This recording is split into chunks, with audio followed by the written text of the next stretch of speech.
هذه الشيلة إهداء إلى ابنتنا الغالية الأستاذة مية التمامي من بيت خالك صالح التمامي.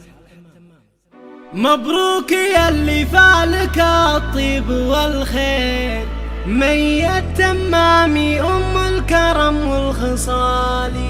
بالنقلة بارك لك واهد التعابير،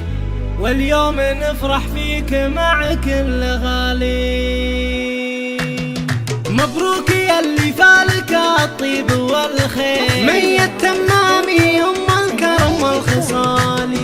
بالنقلة بارك لك واهد التعابير، واليوم نفرح فيك مع كل غالي. مية اللي من محبة وتقدير، نهدي لها الحن وحروف الجزائر، في مدحها تعجز حروف التعابير، معلمة حزت وصوف الكمال، بنت محمد اللي طيبها دايما غير، مداتها تشبه مزون الخيال، باخلاقها حزت على كل تقدير، فيها الدراسة وطبع عذب سلالي، سيره لها بالمجد بصمه وتأثير، بالعلم والتعليم لها شان عالي، بنت الترف والعز بنت المناعير، واختار رجال مطوعين المعالي، وابوها شيخ له فعول مشاهير، وابو حسين ذاك قرم الرجال، وامها يا ام الكرم دون تقصير، تفرح بنقلها واخر منالي،